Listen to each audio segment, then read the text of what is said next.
Hi అండి. ఇవాళ మనం మేడికాయల కర్రీ ఎలా వండుకుందామో చూద్దామా. ముందు మేడికాయలు అంటే అందరికీ ఐడియా ఉంటుంది కదండి. వాటిని తీసుకుని దంచుకోవాలి కచ్చాబచ్చాగా, లేదంటే చిన్న చిన్న పీసెస్గా కూడా కట్ చేసుకోవచ్చు. దంచిన వాటిని బాగా ఒక 5-4 టైమ్స్ బాగా వాష్ చేయాలండి, పొట్టంతా పోయేలాగా. ఇలా మనం బాగా కడిగి ఒక చిల్లు గిన్నెలో తీసుకోవాలండి. ఈ కర్రీ మా వదినే చేసింది, నేనైతే చేయలేదు. తను చేసి వీడియో నాకు సెండ్ చేసింది అప్లోడ్ చేయమని. అండ్ కూర కోసం మనం స్టవ్ ఆన్ చేసి బాండీ పెట్టుకొని కొంచెం ఆయిల్ వేసి, ఆయిల్ హీట్ అయిన తర్వాత పోపు వేసుకోవాలి. పోపు వేగిన తర్వాత ఉల్లిపాయ ముక్కలు అండ్ అలాగే 2 పచ్చిమిర్చి, 4 వెల్లుల్లి రెబ్బలు, 1 రెబ్బ కరివేపాకు, చిటికెడు పసుపు కూడా వేసుకొని ఉల్లిపాయలు మగ్గనివ్వాలండి. ఈ కర్రీలో మనం కొంచెం పల్లీల పొడి అనేది యాడ్ చేస్తాము. దానికోసం పల్లీలు, ఎండుమిరపకాయలు వేయించి పక్కన పెట్టుకున్నాను. ఉల్లిపాయలు మగ్గిన తర్వాత మనం ముందుగా వాష్ చేసుకున్న మేడికాయలన్నీ అందులో వేసుకోవాలండి.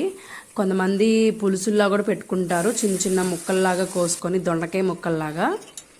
వీటిల్లో కూడా చాలా హెల్త్ బెనిఫిట్స్ ఉన్నాయండి. అవి మొత్తం అందులో వేసుకున్న తర్వాత ఒకసారి బాగా కలిపి మూత పెట్టి ఒక 10 మినిట్స్ మగ్గనివ్వాలి. ముక్క మెత్తబడే వరకు మనం దాన్ని ఫ్రై చేసుకోవాలండి. త్వరగా మగ్గడానికి సాల్ట్ వేసుకోవాలి. ఈ ఫ్రై అయ్యేలోపు మనం ముందుగా వేయించుకొని పెట్టుకున్న పల్లీలు అనేవి మిక్సీలో మెత్తగా పొడి చేసుకోవాలండి. దానికోసం 4 జీడిపప్పులు అండ్ అలాగే వెల్లుల్లి రెబ్బలు కూడా యాడ్ చేసింది. ఈ మేడికలు అనేవి మన డైజెస్టివ్ సిస్టమ్కి అండ్ అలాగే ఇమ్యూనిటీ పవర్కి చాలా యూస్ఫుల్ అవుతాయండి. ఇలా పొడిలా పట్టుకొని పక్కన పెట్టుకోవాలి. ఆ తర్వాత మనం ముక్కలు మగ్గినే లేదో చూసుకొని ఈ పొడి మొత్తాన్ని కర్రీలో వేసేసుకోవాలి.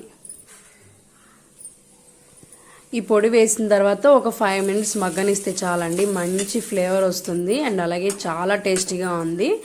ఇంక లాస్ట్లో కొత్తిమీర వేసుకొని దించేసుకోవడమే. ఈ కర్రీ రైస్లోకి అండ్ అలాగే చపాతీలోకి అయితే ఇంకా చాలా బాగుంటుందండి. పిల్లలు కూడా చాలా ఇష్టంగా తింటారండి. మీరు కూడా ట్రై చేసి ఎలా ఉందో కామెంట్ చేయండి. సబ్స్క్రైబ్ చేయడం మాత్రం మర్చిపోకండి.